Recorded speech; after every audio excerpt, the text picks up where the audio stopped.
let's just take it to the streets. But what I really wanted to help Obama. Usually it's about me expressing myself the way I want to express myself. I'm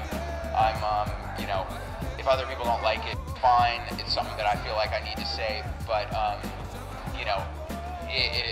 with Obama, I felt like there needed to be a level of respect where if the campaign actually thought that I was going to be hurting their cause, sure, that I would not do it. Sure. Because I've been arrested 14 times for doing street art, and you never know how the right wing's going to try to spin it, saying that Obama's outside of the mainstream. He embraces criminals. Right.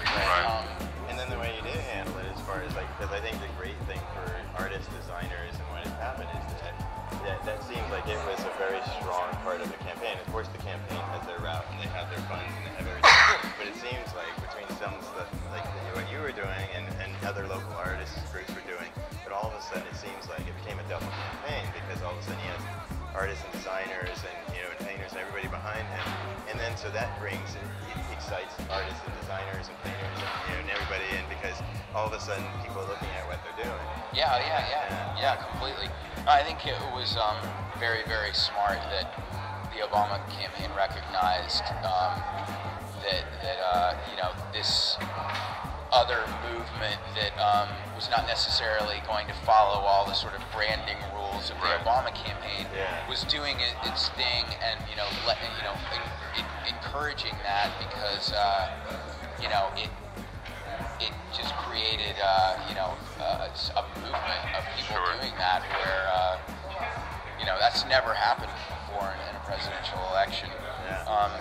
I was in, to get back to what you're talking about with people imitating the style and how much of an effect it's had. It really hit me when I was in Denver for the DNC. The image was out there. It was out there. I'd see it on news conferences, but it hadn't quite hit me how influential it had become until I was there. First of all, every bootlegger, with a card on the corner, was selling variations of my image, Then secondly, there were all these magazines that did Obama covers in Denver, and not more than 10% of them used an actual photograph. 90% of them used illustrations.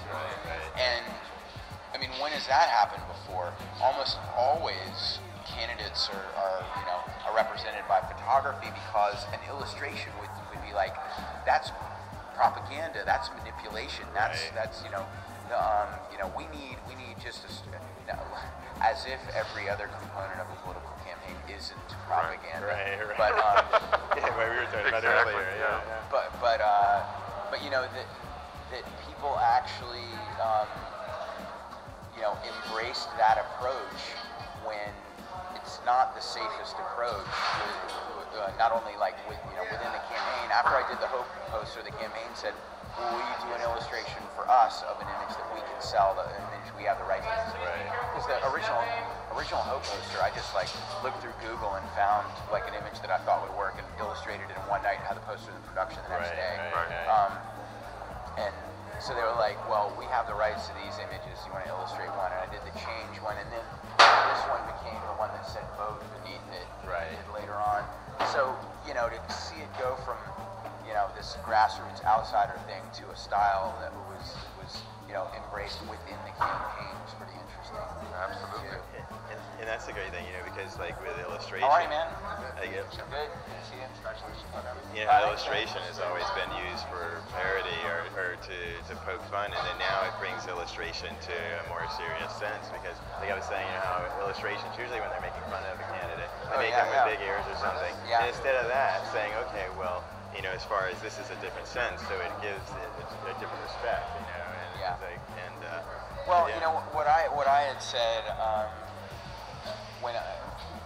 from early on, when people were like, an illustration, it's might be seen as a little bit too much like Mao or Lenin or a dictator or propaganda, and I said, you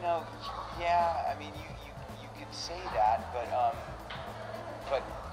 obviously, Obama is a different type of person, and He's always smiling. And and a lot of people who, when they see the poster, the